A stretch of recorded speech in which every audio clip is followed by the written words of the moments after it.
Growing up, I had always been fascinated by the mystique of Mount Fuji.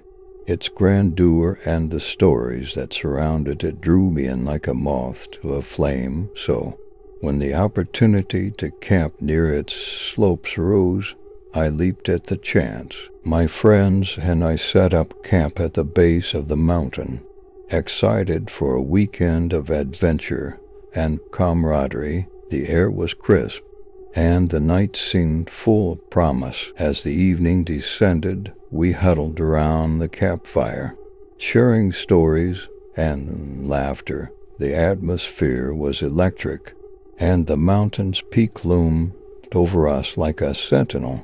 But as the night grew darker, an unsettling chill crept into the air, and a sense of unease settled upon us. Suddenly, a rustling sound echoed from the woods behind us. We exchanged wary glances, our smiles fading. One of us nervously joked that it might be the spirit of Fuji herself watching over us.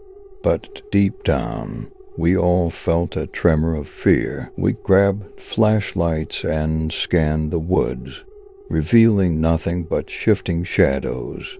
Dismissing it as an animal, we laughed off our unease and continued with our night, trying to recapture the carefree spirit we had arrived with. As I lay in my tent that night, the moonlight cast eerie silhouettes on the fabric walls.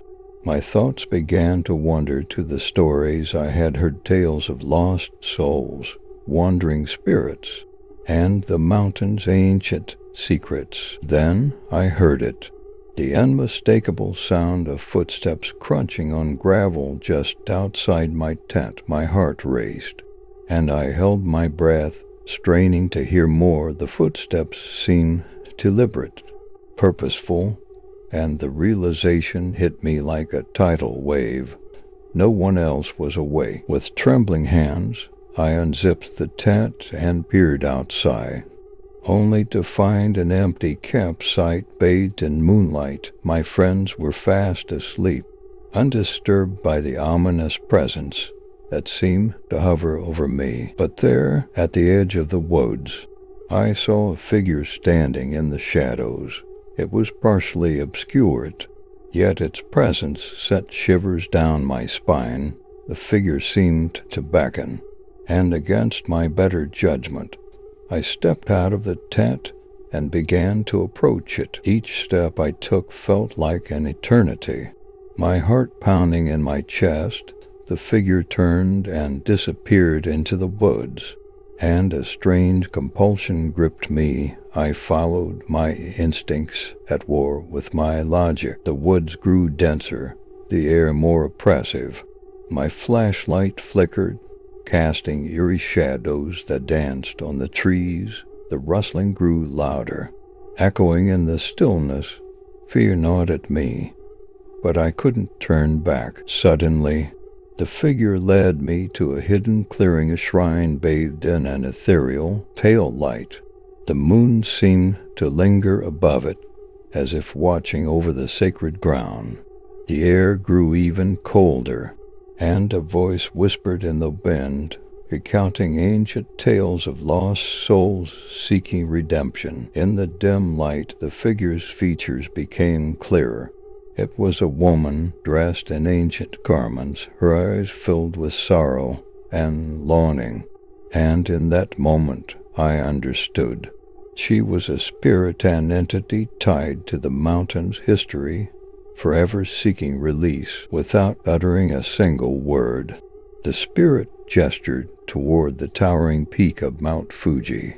Her message was clear: the mountain held secrets, stories of generations, and a past that demanded acknowledgement. She was a guardian of those forgotten stories, and her anguish held a mirror to our own oblivion. I retraced my steps, leaving the shrine behind. The weight of the encounter lingered, and as I returned to the campsite, I found myself haunted by the stories I had heard, the tales of souls lost to the mountain's mysteries. The following morning, as the sun cast its golden glow over the majestic Mount Fuji. My friends and I dismantled our camp. The mountain seemed different now, its presence more profound. I shared my story with them, and although they were skeptical, I knew what I had experienced. As we drove away, I looked back at the mountain one last time.